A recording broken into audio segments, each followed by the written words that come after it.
Good evening, ladies and gentlemen, and welcome to the Historic Preservation Commission meeting of June 14th. We're already there. Could we have the roll call, Kate, please? Sure. Steve Hinnick. Here. Mitzi Brasilian. Here. Tracy Miller. Here. Jennifer Peterson. John Reardon. Here. Bobby Stauffer. Here. John Weitzel. Here. Great, thank you very much. Tonight, first off, any public comment on any items on the agenda tonight before we get started? Oh yeah, we're just, that's right, approval of the minutes. It's very nice to have the minutes to approve the month after. So I hope everyone had a chance to read them.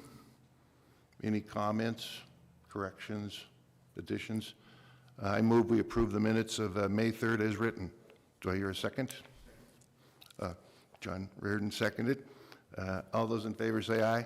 Aye. Okay, the minutes have been approved. And as I was previously saying, any public comment tonight on anything on the agenda before we get into any of these specifics?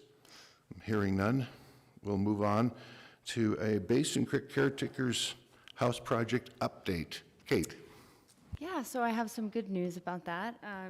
So as you all know from last time, it went out to bid, and well, we only got one bid on the project, but one bid is good enough. And it was a man named John Snyder, and John Snyder Limited will be remodeling the exterior of the caretaker's house. So we haven't actually gone to contract yet with him. There was a slight discrepancy in the bid itself in that he got the number of windows wrong. So we will soon do that as soon as he gets the bid back to us with the correct number of windows. But we will definitely be doing that with him, and the quarterly report is due tomorrow, so I'm working on that. And I'm still working on the National Register nomination with the previous HPO. Very well, thank you. Yep. Any questions for Kate on this subject about that? That's great news. It's been a long time coming, and I know it's been through several administrations and football. Okay, just is there anything else you'd like to say about any other reports tonight for you? No. Well, yes. Well, I wanted to thank you all for pushing the meeting back for me. It's been a very busy last month. That Silver Lake Water System Cultural Resource Survey that I was working on was turned in on time. We just finally heard back on it, so we just have a few more steps to complete, and we'll continue that consultation process with the SHPO, and it looks like it's going to be moving forward towards a memorandum of agreement. There will be an adverse effect with the project, unfortunately, but the EDA grant hasn't been confirmed yet for Butte-Silver, but it sounds like it's favorable. We think that it will be. I will be joining the Motherlode Board, I guess. That was requested by the Chief Executive, so just letting you guys know. And also I wanted to let you know, you all had 210 North Jackson Street in your packets, and we will not be reviewing that tonight per the owner. So I just wanted to let you know that due to some changes in the scope of work. And that's it for me. Okay. Well, we have a presentation this evening. Yes, I'd like to introduce Sam Atkins. Come on up, Sam. He's with Foothold. It's a great company. Right here. Yes. Jason, you with clicking? Here's the. Just a lot of responsibility. Okay, now I think I'm putting it up right. Oh, Is there another? that's me. Oh, that's you. His is the other one. The other HPC power top power.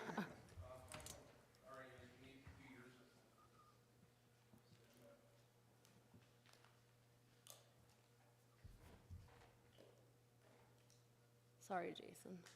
No worries. Okay, it's ready for you to pull up. Oh, So you will have to do the clicky click, except I'm doing it over here. Okay, hang on a sec.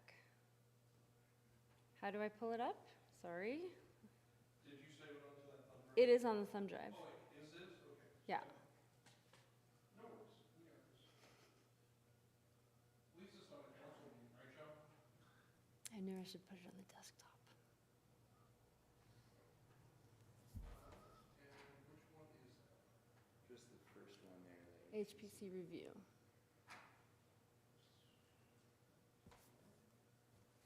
There we go. And you have a clicking on it. Is it, oh, look at that. Alright. My apologies. No, you're all good, thanks. So yeah, I'll introduce myself. I'm Sam Atkins. I'm the president and co-founder of Foothold. We're a high-performance prefabricated home builder, and our factory is based just past Rocker over in the Montana Connections Park. So we're a relatively newcomer to Butte-Silver, but thrilled to be here. We've had a tremendous amount of success in the last year since we incorporated, and we've got our work cut out for ourselves. Our production queue is booked out through next July, building houses. So we build small, affordable and sustainable single-family homes for Southwest Montana. So I'm going to talk to you guys tonight. Huge thanks to Kate for getting me on the agenda, and Karen Burns has been super supportive as well, about a project that we've got coming up on Jackson and Platinum. So the owner of this property, Angie, couldn't be here tonight. She sends her regards, and I'll talk a little bit on her behalf. And then we've also got a great project team already queued up. So Josh Allen with Silverbow Property Management is the general contractor. We've got Charlie Davies to do the concrete and the utility tie-ins, and then Eric Wickstein to do the electrical work. So for those of you who aren't familiar with this lovely chunk of grass, we're over at the corner of Jackson and Platinum, right there on the southeast corner of the intersection. So this used to have a building. I don't know if I have the power to do laser pointer or anything like that, but you can kind of get the gist of it. You know, there's a borrow pit there where a foundation used to be. The building was burned down or torn down, and it's been vacant for a number of years. So we were approached by Angie to place one of our units, which we call the Tamarack. We offer a couple of different models, and the Tamarack is the name that we call the 2-bed, 2-bath, 1,000 square feet version. So Angie's goal here with this is to provide workforce housing for the community. She owns a couple of properties and uses them as long-term rentals, and it is her intent to do so. Her granddad is from Butte, and she, you know, has a strong understanding of the state of the community right now and the need for more high-quality housing. So given the proximity to the hospital and, you know, a lot of other important things downtown, this would make a great opportunity to rent out to a family or, you know, nurse or something like that. So a little bit more about Foothold. We are a public benefit corporation. We build our houses. They're approved and inspected through what's called the State of Montana's Factory Built Building Program. So they're built to completely international residential code. It's not a mobile or a trailer home. These are stick framed. They're extremely high performing, both from the materials used as healthy materials, Green Guard certified, all the way through the thermal performance of the building, the air sealing, and the insulation. So this that you can see on the right side of the screen there is a ADU that an accessory dwelling unit we recently completed in Bozeman. That's the Alder. So the Alder is the little brother of the Tamarack, a 1-bed, 1-bath, 600 square feet. And we placed it above a 2-car garage, but it gives you, you know, a little bit of an idea of what we build. And then on the left is a view of our shop there. So we've got 9,000 square feet. Big shout out to Steve for getting that working with the Montana Connections Park. We love it. We just need 3 more of them. But yeah, we build these all inside. I'd, you know, love to have the whole crew out to see them. And then, yeah, I'll move on to what we submitted for our, a couple more photos. So this on the left is a view of the inside. We have all electric appliances, so every house that we build is net zero energy ready. So you could plug solar panels into it and go completely off the northwestern connection. The photo on the right is we call it our prototype house. It was the first one we ever built, and it's right down on South Colorado Street. So we've built now 5 of these to date, and we've got another 15 that people have given us orders for, including Angie's. Yeah, we've got, now we're up to, as of yesterday, we're up to 14 full-time employees out over in Rocker. So this is a quick overview of the site plan. Angie owns both of these lots on the Trivonia fraction. I think all told it's 7,400 square feet, considering the 2 lots together, under the same ownership. So as I've been instructed by Dylan, those 2 lots are considered 1 lot until they're split in ownership. But what we tried to do here is move the building as far towards Jackson Street to be in line with the rest of the foundations on the block. It also helps minimize the amount of fill that has to be brought in to bring up grade around that foundation. But what we'll be doing here is the Tamarack, which is 3 modules. I'll show you the elevations in just a sec, but those 3 modules above a drive-out basement 2-car garage. So it makes good use of the grade, substantial grade from the high side on Jackson Street down towards the alley, you know, as a place to save a little bit of excavation and have a nice spot to park a couple cars. We held it back a couple extra feet. Most of the houses are 10 feet back off the property lines. We held it back another extra 2.5 feet to stay out of the site triangle for the intersection there. If you guys have any questions along the way, feel free. I don't mean this to be quite so much of a monologue, but this is the original submittal that we did. So as you can see, looking at the west elevation, the top left there, or the east elevation, that pretty clearly expresses the 3 modules that are designed to stack. So 2 on the bottom and 1 on the top. It's kind of small on these screens. Hopefully you guys got a chance to look at the packets, but we had our material specifications called out here. I was forewarned that steel doors aren't as desirable. It's very easy for us to order from the same supplier equivalent performing fiberglass door. So if that's something that you guys would prefer. But again, yeah, the goal here is a very efficient use of square footage and resources to create a high quality 2-bed, 2-bath house. As you can see, it's got an exterior stair coming up from that garage into the main, or the side entrance there, and then the main entrance, as you can see on that west elevation, is off of Jackson Street. These are a couple of exterior views. Top left, it would be more from the intersection of Jackson and Platinum. The bottom right would be from the alley, looking in at the driveway coming off the alley and going into those 2 garage bays. So, you know, that's a fairly quick run through. You know, I'd appreciate that maybe this design doesn't mesh 100% with some of the other things that people would consider historic nature, but you know, in looking at this carefully with Kate, the block that we're building on has a high degree of variety in what's existing, and what we have is an opportunity here to build a very cost-effective and high-quality house that's going to be durable for, you know, several generations. So yeah, there are a few. I can talk in detail about any of the design attributes, but I think, you know, one that we've run into is the roof pitch, the single pitch shed roof that's shown on here. We can't go any steeper than this because then we run afoul of shipping heights. So we ship, each module is a fully formed box that has the roof installed, and that allows us to dry it in, have everything from the paint and the light switch covers on the inside all the way to the siding complete on the outside. And so if we, you know, if we were to ship a module without a roof on it, then we'd have a whole lot more work to do on site, and we'd risk finished drywall inside being exposed to the elements until the roof's dried in. So, you know, that's for one example. So yeah, I guess at that point, open it up to the floor if there's other details that I didn't touch on or questions that you guys have. Yes, Steve Hinnick here. Your pitch, is it 3 and 12?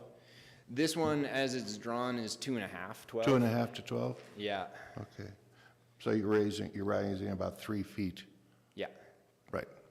And on your elevations, I didn't see any heights, but what is your height at that point? You know, So at the high point, it comes out at 13.6. 13.6 For the module. for the module, The each high module. point, the high point of the house, I Right. think, is 20. So 13.6 I want to say it's plus the 22.6. first floor. Yeah, Okay. All right. yeah, 9 feet on the first floor. Great. Great. Well, you know, the period of shed roof kind of started in the 60s to the 90s, actually. Kind of started with Sea Ranch down in California. You know, would be Charles Moore and Joe Sherrick. You know, the overall effect, obviously, is to have bowl diagonals with that counterpoint. You know, and it really caught on. In fact, our firm did one, the First Citizens Bank, back in the 70s. And so it started as a second home design, and now it's kind of, actually it was a gateway to modular designs. So I think from that standpoint, understanding that, you know, you have certain limitations and trying to add on eaves and other accoutrements kind of blows the idea of the efficiency of your product. So I understand that. Well spoken, yeah, Okay, thanks. all right. You know, like I say, it's a bold look for the Uptown. It is. It's quite different from the rest. But I think scale-wise, my aunt and uncle lived on that property in one of those apartments. It was like a fourplex there, a shotgun fourplex, and I think there was one next door to it on that corner, and it was torn down. They moved. But I think, you know, given the type of project that you work with, that if you did do a double-sloped roof on top, it's only going to go up there about, what, 1'6"? So it's darn near a flat roof. Right, This gives you a little more bang for your buck. yep. Okay.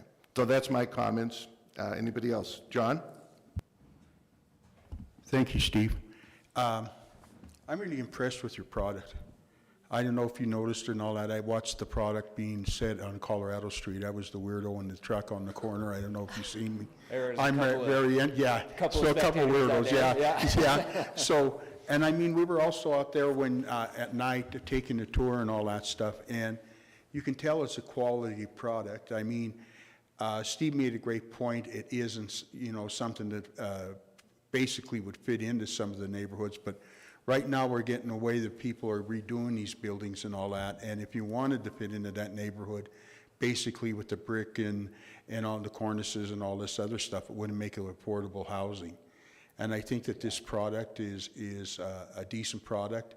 I think you've done your best to accommodate, you know, basically you mentioned doors and stuff like that. And I think you really got something here, obviously, by the orders that you're getting. And I think that basically Butte may be, if we use our head, ahead of the projects of the larger towns like Bozeman, Missoula, and all that don't have any affordable housing at all now. So I think you're right on, and I wish you all the success in the world. Thanks. I appreciate it. Yeah, thank you, John. John? Tracy? Hi, Tracy Miller. Just question, for affordable housing, what does that turn into for a purchase price? Just curious. So, yeah, right now, we've actually had to up the price since you know, the way the world's gone since Angie got on board. So she's paying $200,000 for this house, which is everything above the foundation. Estimate project site costs, so the excavation, the foundation, utilities, which are the main drivers of that, to be somewhere on the order of 20 to 40% of total project cost. You know, then she's had this land for quite some time, so got that at a discount as well. Sure. Yeah, affordability is a tricky thing to talk about. It means different things to different folks. The way I like to think about it is spending no less than 30% of your income on housing. Yeah. The technical term for that is cost burdening. But, you know, right now we're seeing people, even in Butte, it's starting to happen, you know, where if you're a student at Tech or something like that, you're spending way more than 30% of your income. We've hired 2 of those kids to work for us, and, you know, my hope is that someday we can, our goal right now is to build houses that are at the price where someone who's working for us can afford to live there. And that's kind of our threshold for affordability. We're not trying to be Section 8, like the lowest cost of housing, but a really good balance of being able to build quality while still, you know, being in reach for the sort of the everyday people. Yeah, that's fantastic. Average price right now is $275, so you're well within that for the median. So I think it's a fantastic project, and it's overdue, but yet ahead of the times, which is phenomenal. What exterior material do you have? We've got, so we'd use, it's an LP smart side, so it's a wood siding, smooth, I think it's a 6 or 7 inch lap reveal horizontal siding with their 4-4 smooth trim. Our standard package is white just because it makes it really easy for things to match it, you know, and if somebody wanted to paint it down the road, they totally could.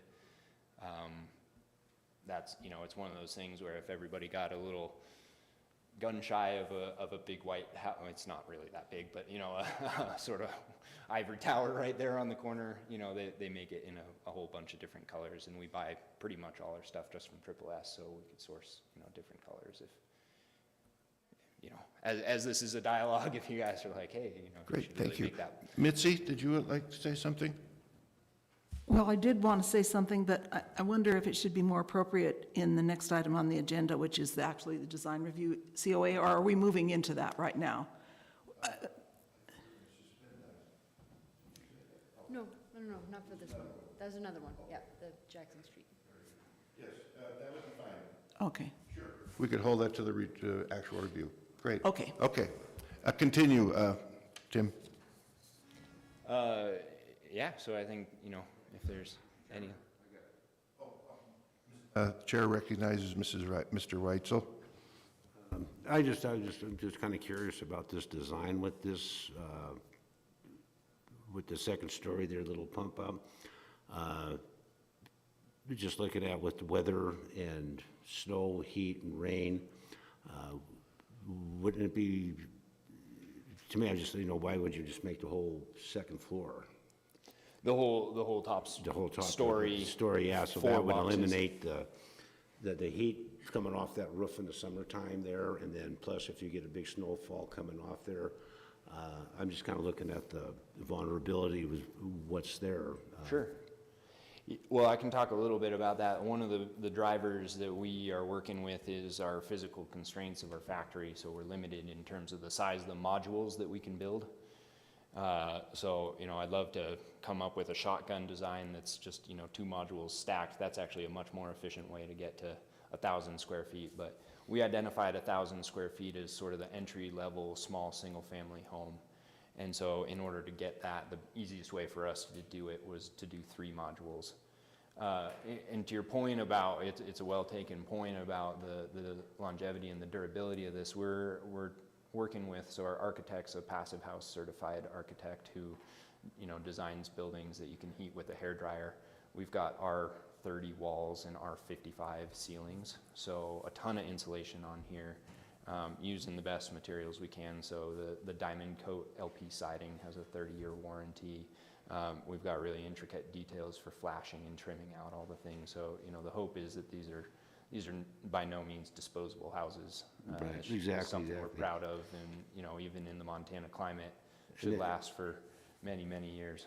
And another quick question with this too is with the ADA and, you know, with rental and stuff like that, and on how much room the staircase takes to get up to the stairs there and that, so I'm not sure how that affects you guys with the ADA. I mean, if somebody has a child in a wheelchair, I mean, obviously you're not gonna put them upstairs there. No, yeah, that'd be quite a ride.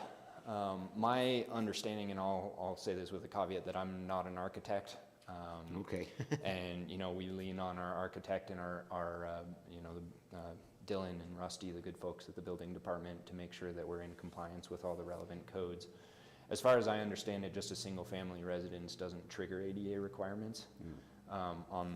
For a single family, That's my understanding. So if we, and someday I hope that we get to a fourplex design where we can do, a high efficiency use of space on the lot, we would certainly be paying attention to that. But for right now, I don't know if Steve has anything he wants to say, comment on that matter. No, thank you very much. I think we'll get into the next phase of the You got it. meeting. Thank All right. you. Yeah, thank you, Thank you guys. for your presentation. All right. I'm letting him sit down and catch his breath for a second. No, you're, no. Okay.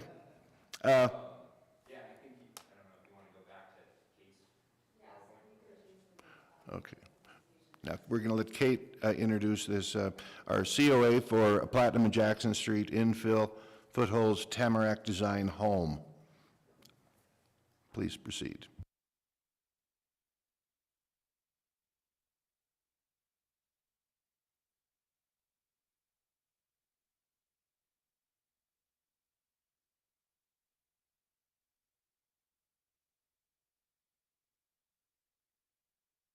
Oh.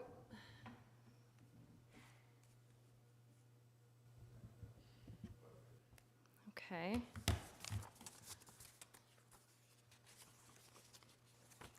Well, Sam just gave you a really great presentation about everything that they do at Foothold, and I think it's a really inspiring company, and I think it's something that we really need here in Montana. So I did speak to him about the whole shed roof line, thinking that that might actually be an issue. And he did bring up the possibility of having a little gable. So that's why you had that in your packet. I don't know what's happening, but this is what happens with me when I use the tech here. This is an introduction to what's coming later. Okay. Okay, so this is the little gable roof line as well. I can talk to that too.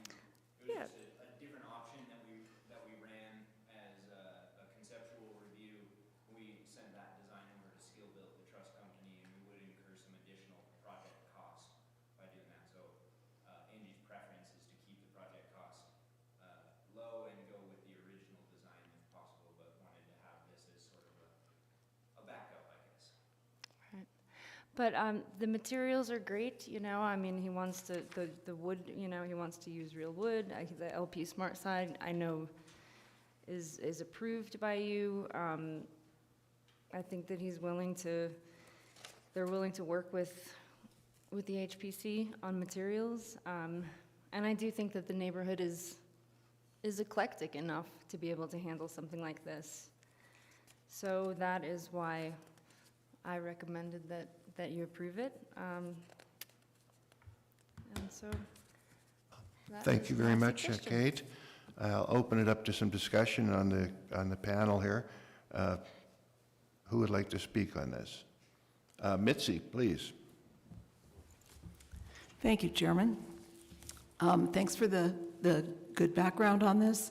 I have a better understanding of prefabricated homes in this regard. It does not sway me from my opinion concerning this particular placement. Interesting ideas are not necessarily what we're about. We're about a historic district and what is compatible in the historic district. I don't even know if it's 1 block away or 2 blocks away. We insisted that Habitat for Humanities come up with a design that was appropriate for the historic district. And that has front gable roof. It is stick-built. It is affordable housing for those who qualify for homeowner assistance. And it was a discussion, a long-held discussion with Habitat about what was appropriate for our particular area. To now turn around and say a building which has no historic attributes other than materials, and to say that that would be acceptable in the same neighborhood, only 1 or 2 blocks away, is a slap in the face to HUD and to Habitat for Humanities, who've worked with us closely on making a design that we have selected and that we have supported, happily supported over the years with them. There is minor changes to this that would include things that would make it more palatable for me, such as double-hung windows, the absence of metal brackets on a front porch that actually is a front porch instead of an awning. None of those things would ever convince me that this would be appropriate. There are places in this community where it is appropriate, outside of the historic district. This is something that is, I believe you when you say, and when Tracy says that this is in the affordable housing niche that this community is going to continue to want, and I have no qualms with that for anything that's outside of the district. But when it is within our district, and when it is practically on top of non-housing that is going to be put in according to strict standards that we have developed, I cannot support this project. Thank you, Mitzi. Anyone else speak on the project? Bobby, have any comments? Well, yeah, I was not on the commission when the non-design standards went into effect, so this is taking me somewhat by surprise. All righty then. Well, would anyone like to make a motion to approve the design for Footholds Tamarack Design House on the corner of Jackson and Platinum Street? See? I just have a question. Okay. Is that appropriate? So I'm on my phone just looking at the neighborhood. The house right next door to it, is that a newer build? Do we know? I think it's a remodel, Is it? I think. That one to the south? Yeah, Kate? directly to the south. I believe it is, yes. There's, and the one right across the street? It's right next to this empty lot. We're on Platinum and, Vinyl siding or something? yeah. Yeah, it's got a little porch on it. I mean, it looks like a newer home, and Yes. directly across from that, you've got a 2-story. The 3 houses, they look very modern. I agree. That's kind of where I was coming from, but yeah. There's a lot of vinyl siding in that neighborhood. Just a question on that. I can't speak to that, but I believe it's been remodeled. I think several of the houses have been upgraded around there. I know that on the street down below, there's a couple of smaller houses with lots of garages, et cetera. My question would be, we've talked about these exposed foundations before on Habitat for Humanity houses. You're going to have quite a bit of exposed concrete. Were you thinking about doing a sand finish on that to make it look a little more finished, or we don't want to see a bunch of bee holes in it? Yeah, exactly. That was, so it's as it's drawn right now, would be a sand finish or an epoxy coating. Another option would be to run the siding all the way down, but that would require furring off of the foundation to make it durable assembly.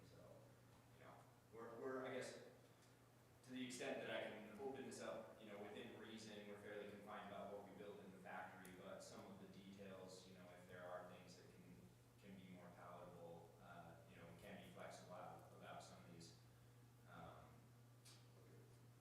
finalizing details. Mitzi? I just want to make some clarification, especially for people in the audience, if they have some question about it.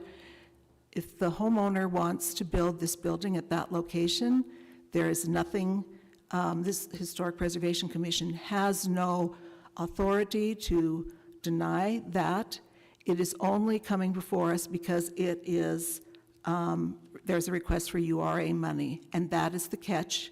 If there's no URA money, then property owner can build within the requirements of the planning, any building of any type within the district. Thank you for that reminder. I agree. John?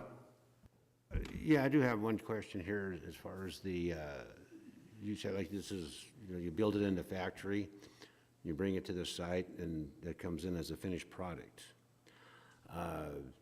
Like Missy was talking, like with the front porch, I mean, the awning and everything is nice, but when you look at some of the old Victorian houses and stuff, they do have the nice, little more inviting, porches. Would you guys do any after construction on these, like, I know you have to get it on the truck and get it there, but, like accessories, let me put it that way, accessories like a front porch, staircase, and, like, or maybe even a wraparound porch going around the east, the west and the south side and stuff like that to really, I'm just looking at it through, Yeah, would it make more sense for me to come up to the? Why don't you come up to the mic again, Tim? We're still discussing this, yes. Yeah, so good question, John. We call those components. Accessories is a fine okay.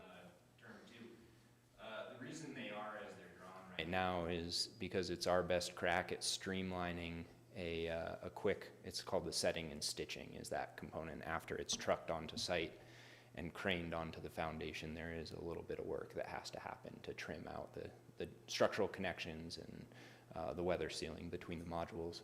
So the reason the foundations are drawn with the metal brackets is because that allows us to take a pre-assembled bracket and bolt it to brackets on the siding that are actually affixed back into the structural members of the house, and have an awning that we can build in a matter of a day. Same for the deck. So we standardize our deck around available lumber sizes that we can easily transport, and it minimizes waste and it increases our timeline. It's certainly not engineered for historic preservation intent as its primary intent, but the goal is to make it a clean and a simple and a very high-performing detail that functions. So as drawn, we have a 5x12 front porch, which is, it's certainly ample to have a little bistro sit in front of it, but it's not as generous as a full wraparound design. We did have some conversations with Angie about the feasibility of, other details or things like that. And those just do increase the project cost pretty substantially, especially when you look at the cost of lumber right now, and even just getting people to show up as carpenters on the job site. We have a hard enough time getting them to be at our factory. Right. But that would all be under the purview of a third-party general contractor. So, that's some feedback. I could take it to Angie, and if she wanted to revise her design and resubmit, that's an option. And Mitzi, thanks for pointing out, I neglected to mention that, but that was the purpose of seeking this design review and COA from the HPC, is for URA funding to support this project. My understanding is that Angie intends to go forward with it, but it may require some sacrifices in terms of some of the additional details, like the finish grading and the driveway, being gravel rather than concrete, that sort of thing. So I think that was sort of Angie's calculus, as to whatever degree I'm allowed to speak on her behalf. That's my understanding of how we arrived at this design, really trying to find the straightest line path between points A and B. A, where we are right now with a vacant lot and a big hole in the ground, and B, being quality housing for a family. Okay, thank you. Thanks, John. Mitzi? I move that we deny this design review COA. It's been moved to deny this COA. Do we hear a second? I'll second. Okay, but we've got a second to deny the design review for COA. Any other discussion on the question? All those in favor say aye. Oh, John, you had yes. Sorry, John. No problem. I've been sitting here, I've been sitting here listening and all that. Johnny Weitzel and I grew up in that neighborhood down there. I mean, irrelevant and all that. And as I drive through that neighborhood, I have to admit and agree with Mitzi and all that stuff, is that the design of this building is quite different. But the thing about it is, she made a great point about the housing going up on Iron and all that, is to accommodate. But variety is the spice of life. And there isn't a bigger historic preservation guide than I think the people that are sitting in this table. But when I drove past Colorado Street and watched that project, through the design being different and all that, it struck me as a new beginning of an historic neighborhood. And basically, a lot of these homes are being renovated, and the ones that are being renovated more or less have the look of the siding, the pine trim, painted to accent and everything like that. There's nothing that's extravagant about it and all that, and to do that and to deck this out, I realize it's on platinum and all that stuff, but I kind of struggle, you know, with what's going on here in Butte right now, you know, the rush and all that stuff, but the thing about it is eventually all these houses are gonna go. You know, I'm working on one in 1926 now, you know, and it's a pain, you know, but I think that we got to look and give a person a chance to basically put a product out there. I realize that it's here for URA money, but at least it's money that the people of Butte's money that we can try something. And I will say again, and maybe people won't agree with me, I think that place on Colorado fits in really well. The design of this house is different, but, you know, is it time? You know, we work together to preserve certain areas and all that. I mean, if you really look at it, the whole town of Butte could be an historic preservation scenario. And we've condemned homes, we've tore down homes and all that stuff, and it's just like my house is orange and yours is pink, you know, what difference? I just thought I'd throw that in, and I'm still going to reassert that I kind of like the idea. Thank you. Thank you, John. Anyone else want to, before we call the question? All right, then. All those in favor of the motion to deny COA for Platinum Street in Jackson, say aye. Aye. All those opposed? Aye. So, let's see, we've got, on the aye votes, 1, 2, 3, 4. Okay, so 4, and that has been denied. All right. Thank you very much. Thanks for your time, Okay. everyone. I appreciate it. Okay.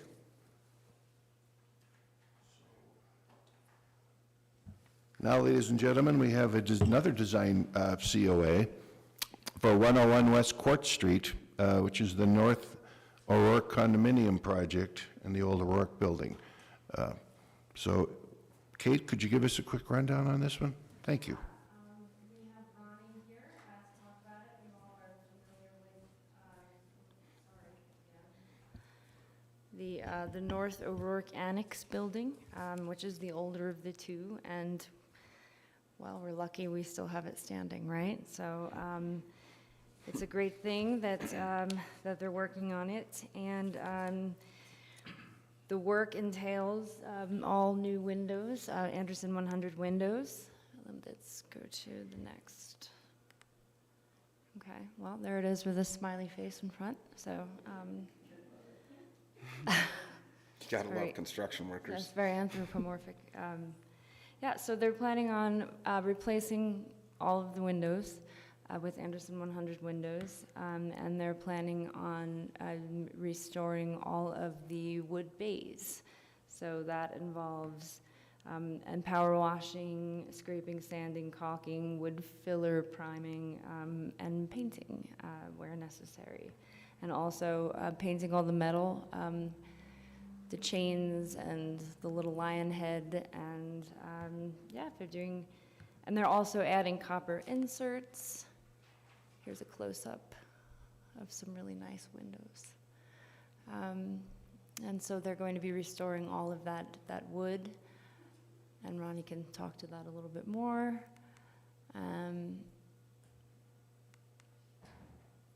And you can see all the amazing brickwork that they've already done in the back. And this is a rendering of what it will look like when it is done. And I think you've been here before, I have. you said? Good evening, everybody. Thanks for having me.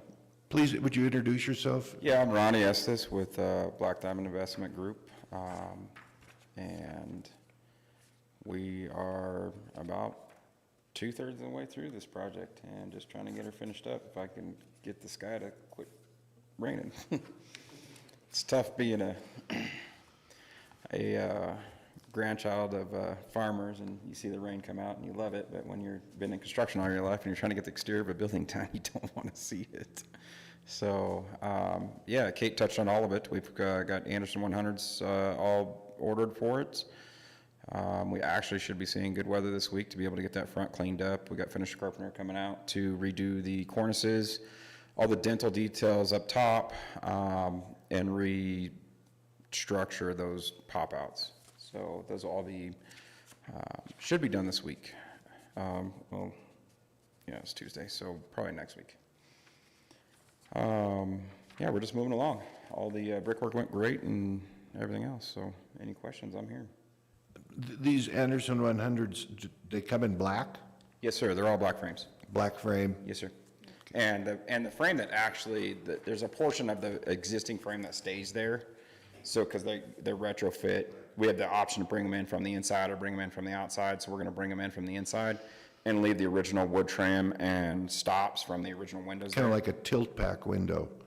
Yeah, Yeah. exactly. So you're getting the sash. Correct. And then we're sending the painter through to paint the remaining trims that were existing black Sure. as well. Okay, good. And the copper panels, those are they're not anodized. Are they an anodized copper? No, they're not. They're just painted, right? Right now, the plan is to paint them. Okay. I do have a sheet metal contractor working on giving me a price to actually insert them. But we obviously can tell there's quite a bit of cost difference there. We've seen this rendering before when they first came to us on the exterior of their work, if you recall. Yeah, those are in rough shape. Great. Any other comments? Hearing none? Yes, Mitzi has a comment. Sorry, I have a question. Yes, ma'am. We did see the configuration with the copper, and that looked very interesting, but I don't feel like there was enough information in the packet about the windows. And so, for example, the ones that you had were all identified as fixed windows. There was only third floor, but both of them in the packet said fixed. So are they fixed? No, the double hung.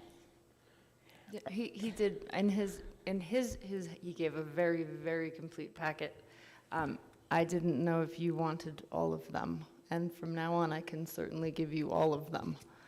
Well, I tell you what, I was more concerned about the fixed or not. I couldn't figure out why anyone would put a fixed window in a building, but now that that's understood. However, what I was more concerned about probably was, because there are some multi-lights, and so how are you in the historic windows? So is there any way that you're addressing it, trying to make it look like a multi-light? For example, the transoms and the side windows on the ground floor in the front, I believe it was I don't know the original, so I don't know what it was like, but I believe the one image that we saw, there was a transom and multi-light windows on side windows, and so I wonder whether or not they're all going to be. Is there going to be a transom in the cottage window? Is there going to be any multi-light, or are they all going to be single pane for each transom, et cetera? So those, that pattern right there is not feasible at this point in time for construction schedule or available through the Anderson 100s with that cross hatching in there. So those will, and we ordered double pane windows, so none of them's going back single pane. They're all high energy efficient windows. So those, there will be double hung on the sides, and the center will be one piece of one window, if that's what you're asking. So there's not going to be any transom at the top. It's all going to be one solid piece of glass from top to bottom in the center piece. Yes. I don't know that I'm going to vote against this because I love this project, but in my world, that is not something I would like to see. At least, even the multi-lights is a problem, especially because you don't have a lot of multi-lights that are left anyway, as an example. But a transom is a transom. There's always a transom in these windows. It really makes a big difference in there, for my way of thinking, and as a general rule, I would not approve a project that didn't have at least some concession to the historic configuration. Thank you. Okay. Anyone else have any other comments on the project? Yes, John Reardon. I just have a question and all that. I've been in the building industry for a while, and I remember for a while there, Anderson had a series of windows that basically you could order, and then they had the plastic, I guess, or a wood insert like that would accommodate the transom look. Is that something that's still available? Yeah, we looked into those. Right. The lead time on those right now is unrealistic. Okay. So we have to have this building sewed up by the end of August. Gotcha. And the lead time on those was, I got so many lead times in my head. I think it was like 16 to 24 weeks. Thank you. Yes, sir. Yes, That was Bobby. that was through Triple S. I'm sorry, Bobby. That was through Triple S, and all the windows are ordered through Triple S that are coming through. Sorry about that. Bobby. Can we go back to the panels that are going to go below? I remember when you were here before, you spoke that they look really, really colorful, but you thought that was just the reflection, and they won't be quite that modern. There will be more, understated and elegant to fit Right. with So the rendering that you're looking at has the sun positioned up at the upper right-hand corner of the TV. So it looks like they're different colors, but it's just an actual rendering where our architect placed the sun. So it looks like it's different colors. They're all going to be the same color. Right now, they're all scheduled to be painted copper. Oh, okay. Yeah. I just wanted confirmation on Yeah. that. Thank you. No problem. So anything else for our applicant? Yes, John. Sorry, Steve. All right. We had some comments and all that. This has been a hell of a project. And I think it was one of the best undertakings that's ever happened in Butte as far as rehabbing buildings. And I commend you on that. I think that, here I go again, and I don't know if this really sounds like it. I mean, when you restore, I get it, you can get, but you have a schedule to meet, otherwise you're gonna lose money. And for the work that you've done and all that, I don't know about the rest of the people here and all that stuff, but I think the transom on the windows, the way that this building has been completed and put together far outweighs these accenting looks. Naturally, I think everybody would like to see them, but for what you've done for this building and for the people of Butte, I just want to commend you. Thank you. Thank you for the compliment, sir. All right. John, would you like to make a motion to approve design review for 101 West Court Street? It's been moved. Do we hear a second?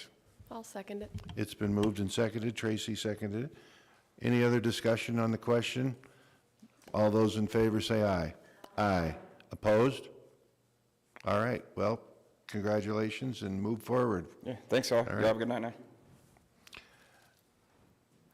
All right. Now we have another design review COA. We have a plethora tonight of them. 615 South Wyoming Street. Kate, would you give us some information on this one? Yeah, this is a very interesting building to me. Here in Butte, you don't see many two-story walk-ups that look like this with a hip roof and a bunch of cupolas around them. I thought this one was really cool again. Let me find that. Sorry.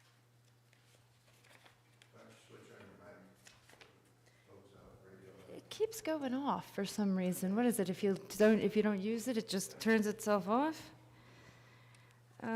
Yeah, so you've seen this one before as well, and I didn't know that at first. And actually, Mary told me that she had already prepared a COA for you after I'd already started it.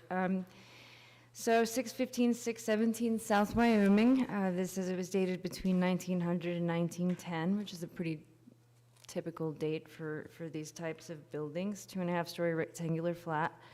Yeah, to me it has sort of a colonial look to it. I think it's very cool and unusual for this area.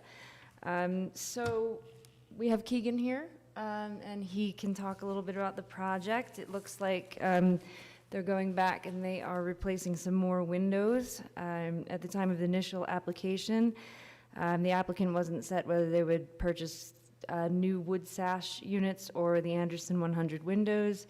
They decided on Anderson 100s. There's 17 new windows to install.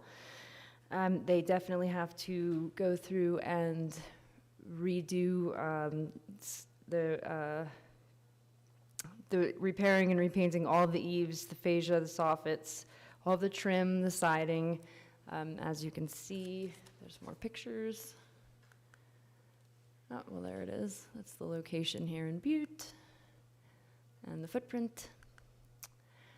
And here's a close-up here of one of the windows that will actually be restored, not replaced. I believe, didn't you say all the windows in the front are going to be rehabbed rather than replaced?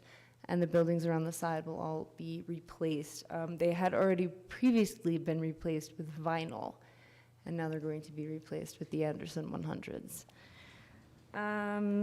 What else?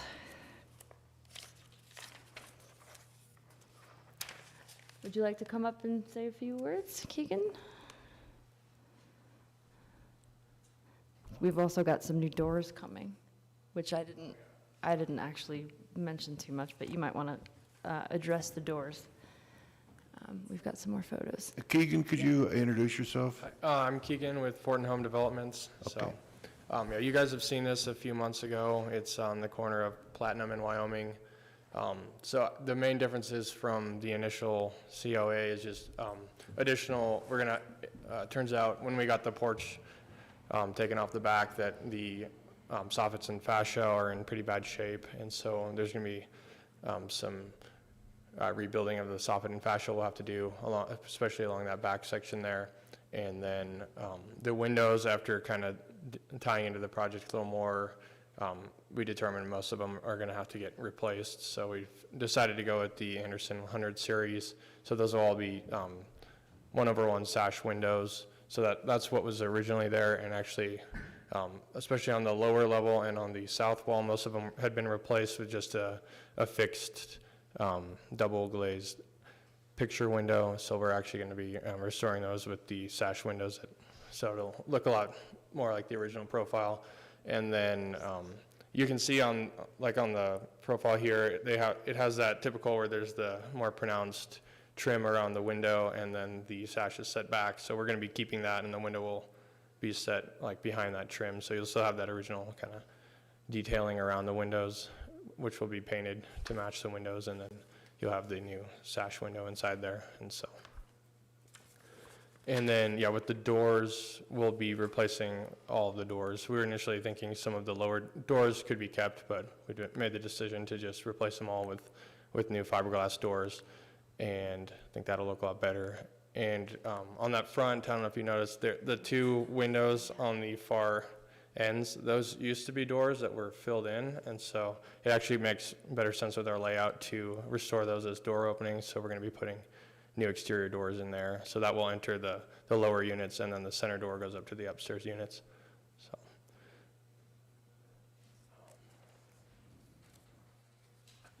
Any questions? Mitzi has a question. This is just for my information, but I see that you're using diamond coat siding, and I looked up diamond coat because I never heard of it before, and it says it's on LP Smart, is the way that it's described online. But I don't care one way or the other. I just want to know, since that's part of this thing, is it going to have a smooth finish? Because even though it's way up in the air. That's what we always specify as smooth finish for siding. So can you address whether or not that Diamond Coat makes a smooth finish siding?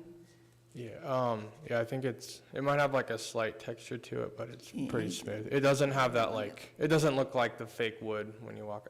It's like but I think it does have like a slight texture maybe. Like it's not like smooth like drywall or something, but it's, if that makes sense. It doesn't look like metal siding, it looks like. Okay. Smooth, LP makes a smooth, which is why we've kind of go to prefer that, because that's what it is. But also, can you tell me what the exposure is you're proposing? I think it's 6 inches on those. I think the whole board's 8, and then you get 6 of exposure on them. Okay, thank you. You know, I like this project because it's a great building anyway. So this last comment is just really about trying to make the doors a little bit more appropriate for what the period is, and I don't expect you necessarily to do it, but it's, again, something I would expect in the future. I started to look because of the craftsman, and really thought this wasn't a craftsman-style house, and so the craftsman that you would choose, a lot of time they have the little stool, and then they also have some fake stained glass, neither one of which I would say is appropriate for a building of this. But I did look online that Classcraft, for example, makes a solid core door with a mahogany that's what they call a 2-3.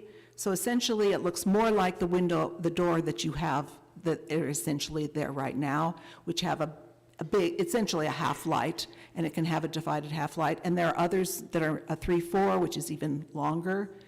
Those, to me, in a structure of this age and this great appearance, would be more appropriate for this particular project. Having said that, I won't object to what you have proposed, and my only suggestion would be to look at LP siding for smooth finish, because I'd really like to see that as our standard going forward on every building. And if Diamond Coat can do something like that, that's great. That's all, thank you. Very well. Tracy? Thanks, Steve. I have a question, and I guess it would be a concern. This house, or this project, was listed for sale today on the market for $275,000 after a purchase price of $100,000 less than a year ago. And these URA funds that you're requesting are advertised as part of the sale price. Can you speak to that?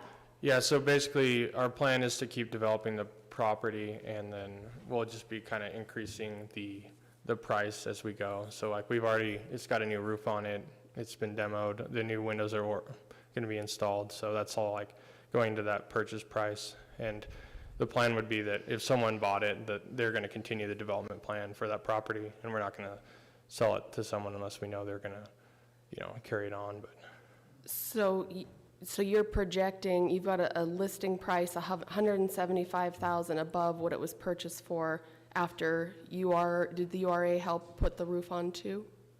Yeah, that was Right. on the first So round. now you're requesting more URA funds that's going to increase your profit $175,000. I think I kind of have a little bit of a problem with that. I feel like if you're abandoning the project, the next person should probably come along and request those funds so that it stays.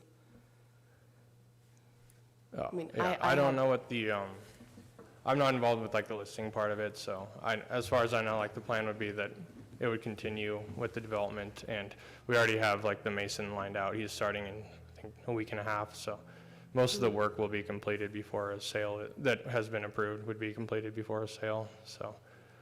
Yeah, it's not really going, like it's helping to offset the high construction costs of a complete renovation of a property in Butte, so, even with the URA funds, it's a really tight project, so.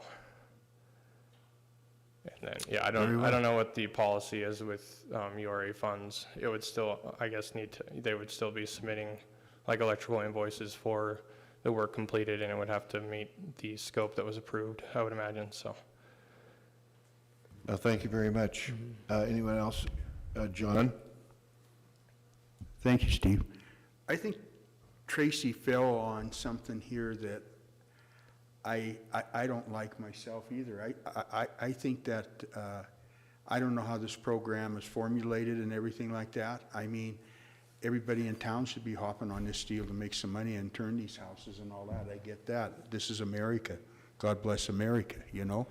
But I'm really starting to struggle with this deal, is that it's getting to the point of being buttoned up, and it's already being posted for sale with URA money that is the money of the people of Butte. And at this time, I'd like to make a motion to put this on hold until we can research this development, seeing that this property's been already put up for sale, before granting any further funds. Thank you.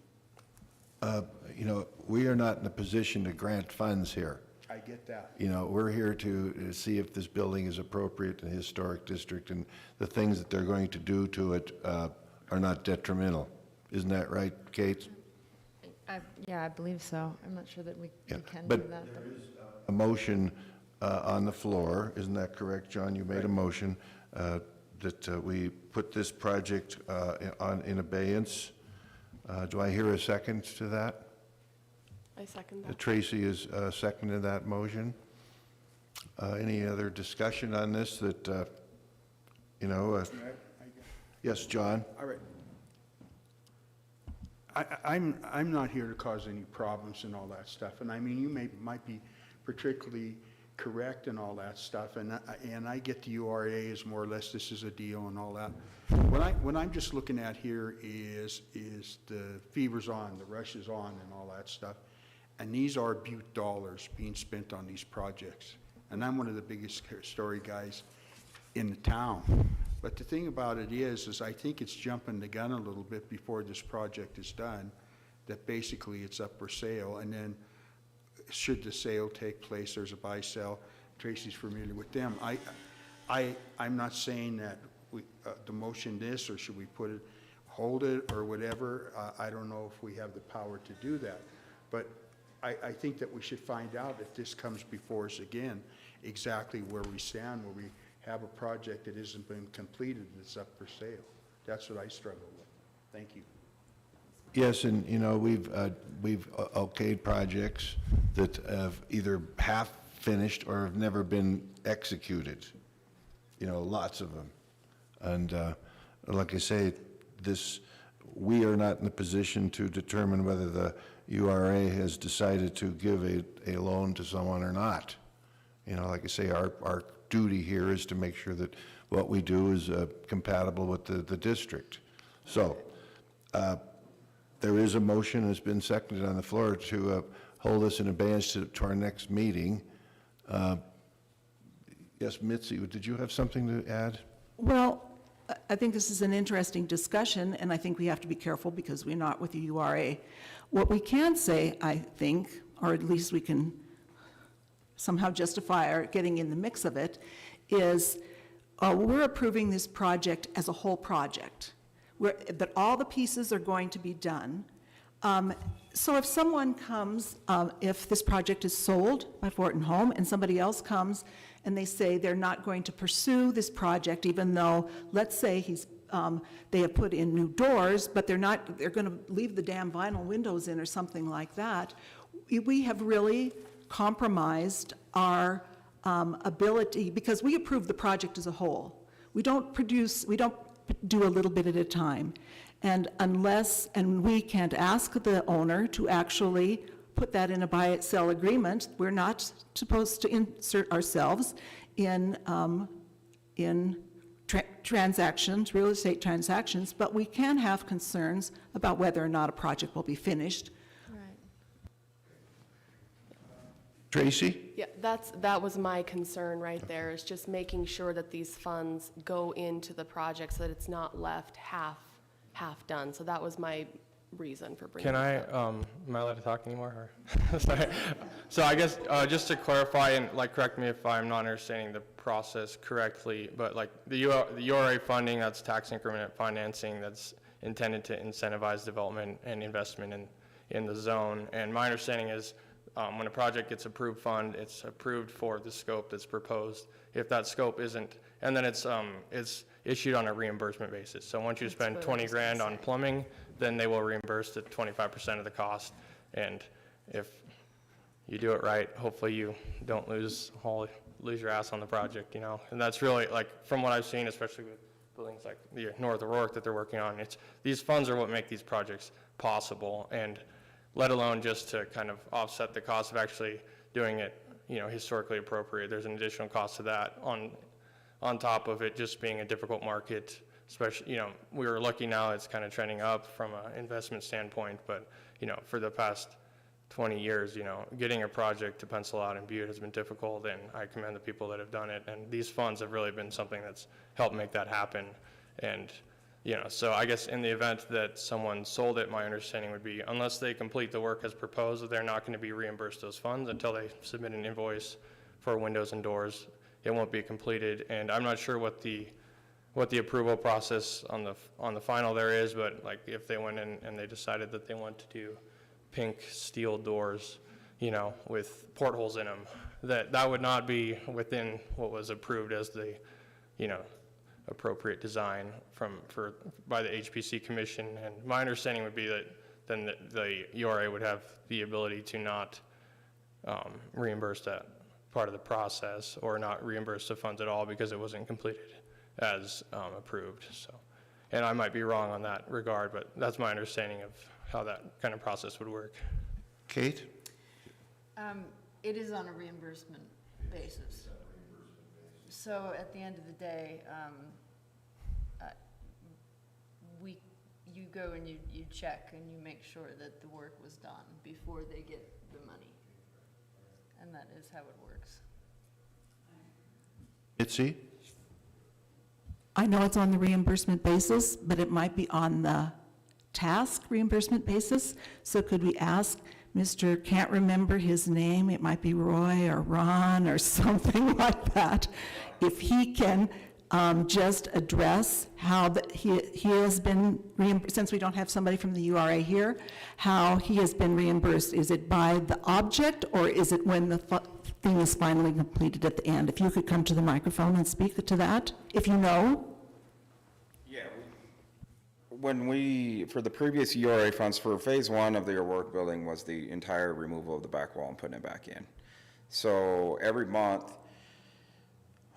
when we pay our invoices, I submit all the payments and that all the checks have cleared to the URA, and then they will, you know, for example, if I said here's $100,000 worth of checks that you guys approved of this work, then they'll send me a $25,000 check. So the project was not completed before you went for reimbursement.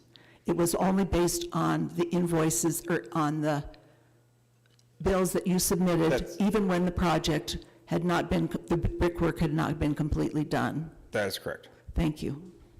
I go back to this original opinion. John? This will be my last deal. Okay. After this conversation, I'd like to withdraw this motion. I think you are entirely correct. Yeah. I think that basically, though, we had a good scenario to question, especially with this property being put up for sale. I don't think we've ever come across this since I've been here, so I think we all got some questions answered. I wasn't being critical of you, sir. I hope that you didn't take it that way. We all learned something here tonight, and we're for you guys for the work that you do. So I'd like to withdraw the motion, and thank you. Very well. John? Yeah, I'm John Weitzel. I'm owner-operator of Weitzel Signs, and I've done a lot of projects for the URA and that.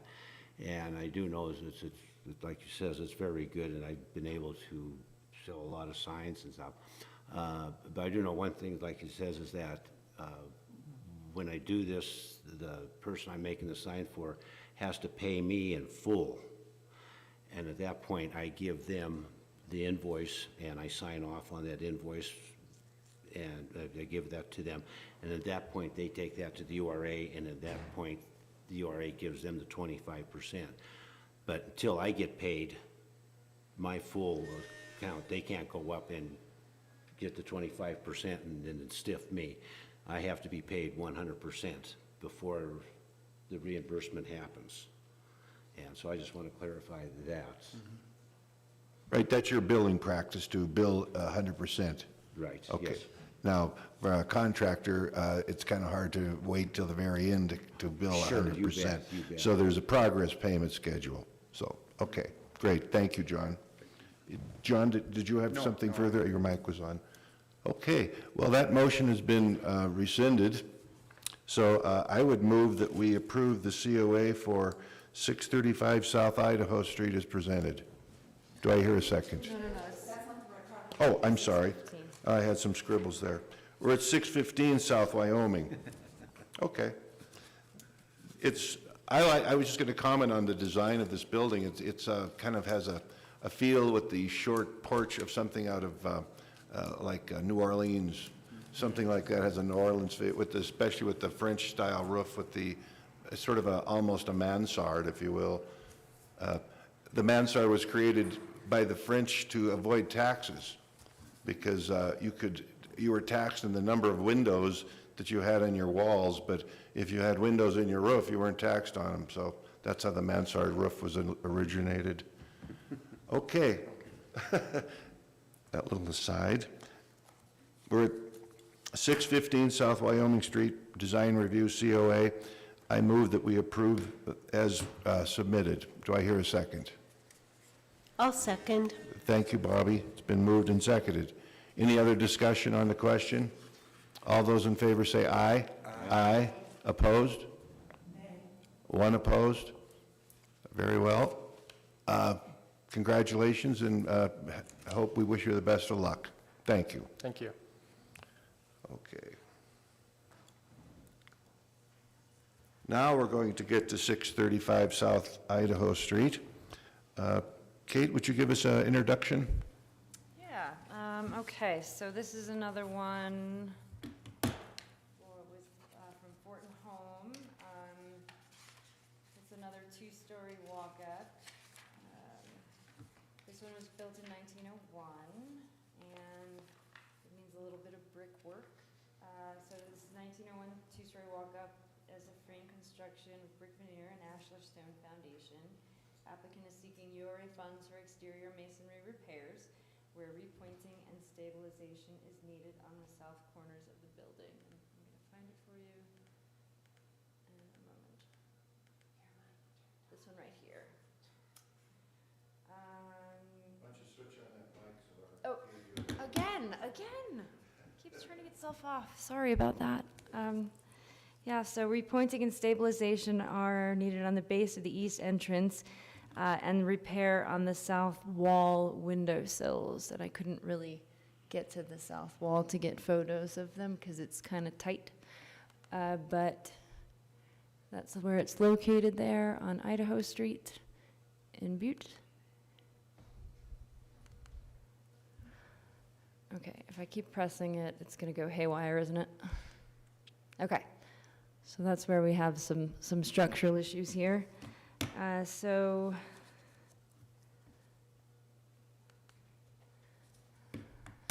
that's where you can see it's kind of floating there under the entrance.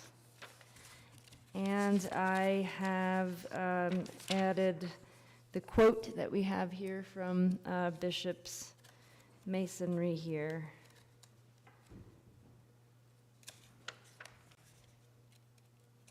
To do the work on fixing this one up.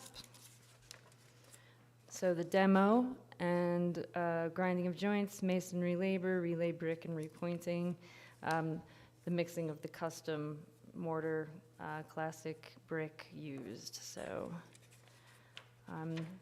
being kind of new here, I'm not sure if Bishop Stoneworks is any good. My predecessor, I think, likes Bishop Stoneworks, but seems like they have the right idea about doing the work on it. So thought I would bring it to you and see what you thought. So this slab has not been poured yet, and this is some of the damaged area, is that correct? If I'm looking at this doorway and the entrance to it, right there? Right Okay. there, yep. Okay. So that's what they're going to, that the major repair, or is it going to be on the other walls as well? Well, there's some work to be done on that south wall as well, Okay. but I couldn't get to it Right. to get photos because it's very close to the other building. Okay. So this is the worst of it. Okay. Well, hopefully they have a qualified mason to do the work, and this repair obviously is crucial to the project. Well, exactly, Yeah. yeah. I thought so Okay. too. Any questions on this project? Is Mitzi? Glad to see that there's another mason in town. I did look him up, and he does not have very much experience. If he does, he doesn't have it on his Facebook page. He does CMU, excellent, and beautiful rock work. His experience with brick is not absent in his thing, but we need another brick mason. And really, anybody can do brick masonry repair.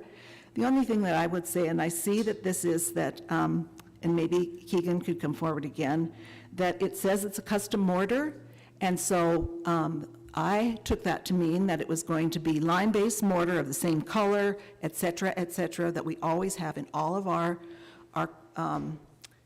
discussions and our approval of products, and with no mortar left on brick faces, so work done in a workmanship-like manner. Can you address, Keegan, what the conversation you had with him? Because if you haven't had a conversation, we're going to make a motion that that clause be put in the COA approval in order to guarantee that when you come to present your acceptance for the final product, that in fact it will be accepted because it's done according to what we have always expected for every brickwork project in Uptown Butte. Yeah, that was my conversation with him, was to do the, according to the preservation standards with like color and the lime-based mortar. So in this particular spot, you're not really gonna, at least on the face, it's covered by the front deck, so you won't really see that. So I think in this scenario, if he had to use like a little different mortar for like structural reasons, he might have to like tie it in on the front there, but I don't think there'll be an issue using the, your traditional lime-based mortar to match the existing, so.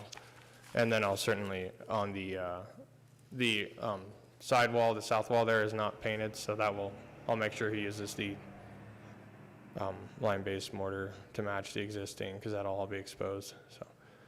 I'm just thinking on that front with the structural, he might have to use a little different process, because that corner's carrying a lot of weight, but if that's, that can certainly be a condition, and I'll make sure he uses the appropriate materials, but. Thank you. So I would just say that I think in order to guarantee that, we need to have that as part of the COA, since it's not in his bid packet. Can I make a motion? You certainly may. I make a motion that we approve the design review COA document for 635 South Idaho, with the condition that as part of the signed COA, there is a statement that the contractor use a lime-based mortar of the same color, and that the brick also be of the classic brick, which I just call soft Butte brick, that the work is done, and the work is done in a workmanship-like manner, meaning no mortar on brick faces. Thank you. I'll second that. Any other discussion on this topic? Hearing none, I would call the question. All those in favor of the COA with the provisos of the motion for 635 South Idaho Street signify by saying aye. Aye. Opposed? The ayes have it. Go in peace. Mitzi, do you know of any stockpiles of soft brick? Yeah, he's got a lot of them. He's selling them for $5 a piece. Joke. Okay, just carrying on with E, our design review COA for 327 South Excelsior Avenue. There's a mural project at the old store there. Yeah, so that's the old pharmacy. You guys can hear me now, right? Are you, oh, Okay, so Mr. Livermore is actually here. I've never met him in person, only spoken to him. So yes, this is 327 South Excelsior Avenue. It is the old pharmacy. This mural, now this is the proposed design of the mural. It's an artist from Missoula. The mural is going to be on the back side of the building. It's actually, it's really only visible, seems like, when you're coming down Diamond Street. It's not. It seems to fit all of your all of the mural provisions that you set in place when you made the mural provisions, as far as not being taking up so much space on it. It's not a historic building. The building is not within the. I mean, it's within the historic district, but it is not a historic building. It's on the back side of the building. I don't believe it's too terribly overbearing. Do we have any comments on the iconography or the design of it? It's an arch, obviously, at that side, which is the minor facade of the building. It's part of a garage, actually. And this is being given, are we dealing with this because are they getting funding? SARTA funds. Okay, SARTA funds. Yes, it's all part of a SARTA Well, project. we have a SARTA member right here, ladies and gentlemen. How does things go over at SARTA with this thing? Yeah, the SARTA decision was made before my tenure on SARTA as well. All right, John Reardon. Sorry? Is the artist here too? No, the Oh, artist okay. is April Worley. She's a professional identify mural yourself? artist in Missoula. Hi. Hi. Do you want to introduce Oh, yourself? I'm sorry, yes. Into the record? My name is B.T. Livermore. I'm a local sign painter and artist. And yes, some of you who've been on the board for a while have seen me get a couple murals approved through this SARTA funding that I have. So this is the third one of that.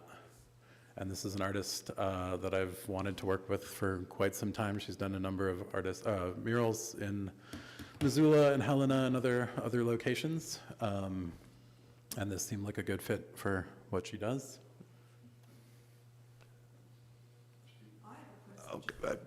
Okay. I have a question for John Weitzel, but stay there. Okay. That is, the painter proposes to use Benjamin Moore's Regal exterior line of paint, and I don't think that's something that you would necessarily condone, but I guess I want to know your opinion about whether or not that is an acceptable paint in a mural application. Oh, yeah, it's definitely a good quality paint. It would work out fine. And like it says, I always prefer to use the one-shot bulletin enamels and stuff, but I can tell you right now, in the past 6 months, the price of one-shot bulletin enamels has gone through the roof.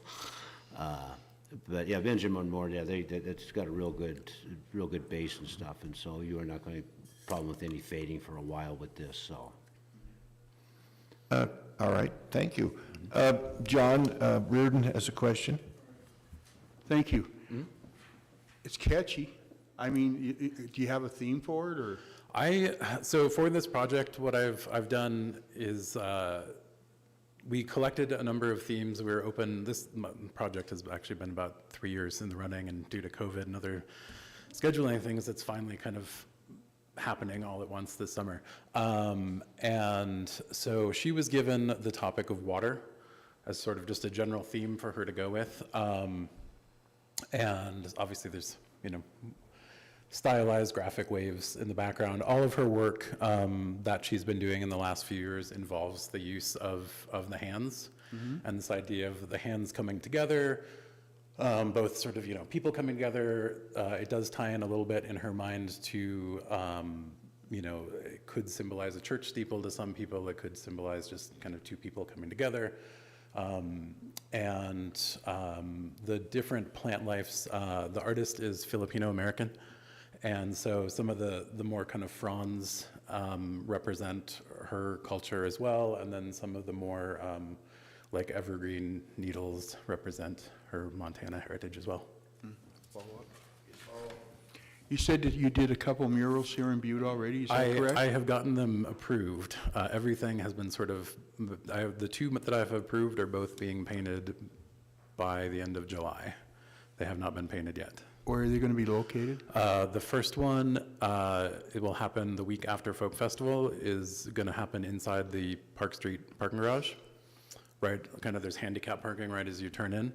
And then the second one, which I'll be painting, the parking garage one is an artist from Alaska whose family lives in Butte and is coming to town for the Folk Festival and staying a bit later. And then the week after that, I'll be painting one at 109 North Montana, which is it's a one-story salon right now. And that's in the alley, the north-faced alley. Okay, That was approved last fall. okay, all right. Are these all SARTA grants, sir? Yes, so they're all SARTA grant funded. All right, thank you, I appreciate you. Any other questions for the artist? It is ecclesiastical in nature. And you know what? We are not here to decide the iconography or whatever in these, but I think it will not detract. I think it will kind of spruce up the building on that end. The old cottage market is what that was. So, John? Just really quick, and I've seen some of PT's hand painting and stuff, and he's very good. Thank you, John. You bet. No, we're blessed in Butte with a lot of talented people, and we appreciate everything they do and the things that they can get accomplished. So I would move we approve the review COA for the mural at 327 South Excelsior. Do I hear a second? Second. It's been moved and seconded by Mitzi. Any other comments? Not hearing none. All those in favor say aye. Aye. Opposed? Nay. So we're good. Congratulations. Yes. I just had one quick question unrelated to the approval. We did speak of having some sort of evaluation committee established through the URA or something to, of artists and people capable of evaluating designs and having opinions. I wondered what the status of that was. Was I? You weren't here, but actually, I think it's been incorporated in the Uptown Master Plan as well, which is essentially that committee. But it would not necessarily apply for a SARTA grant because the URA had approved the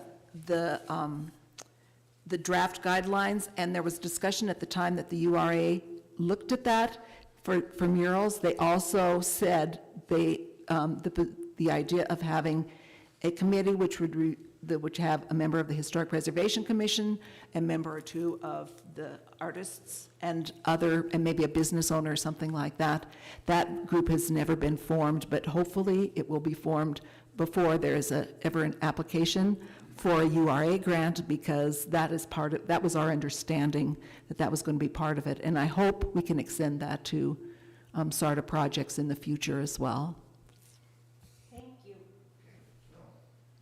Kate, that ends the new and old business portion of the evening. Right. Any announcements from any of the members or yes, you have an announcement. Because I really like to hear myself talk. However, there is a Dust to Dazzle, which is a historic building event that is put on Butte CPR that is going to be on June 25th. It's a Saturday.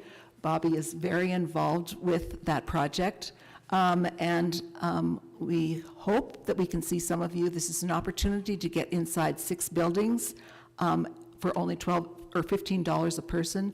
Steal at any case just to see the inside of somebody's house, and some of these there's some really fantastic buildings and some that are dusty as well. That's why it's called the Dust to Dazzle Tour. So tickets can be, you'll see posters around side, and tickets are available at the door or at outlets around town, including Isle of Books and other places. Corner bookstore. Yes, thank you. But if you go to one of the houses, you could buy it at one of the houses too, right? Good. Well, thank you. All right, any public comment? John, you had, yes, John. No, okay, John. I want to thank Kate McCourt for the work that she's put in on the short time that she's been here. Obviously, she has a picture of her project up there, and I think that her diligence has been nothing but well noticed for the facting of grants, picking up and trying to do things correctly, which she's went above and beyond, and I just want to personally thank her, and I know a lot of people feel the same way about the work that she's done in the short time she's been here, so Thank it's you, John. appreciated. Thank you. That was very nice, yay. Well, congratulations, we're thrilled to have an officer again. So, I will move on to any public comment on anything that's not on the agenda tonight. Would anybody out there like to bring up anything concerning historic preservation?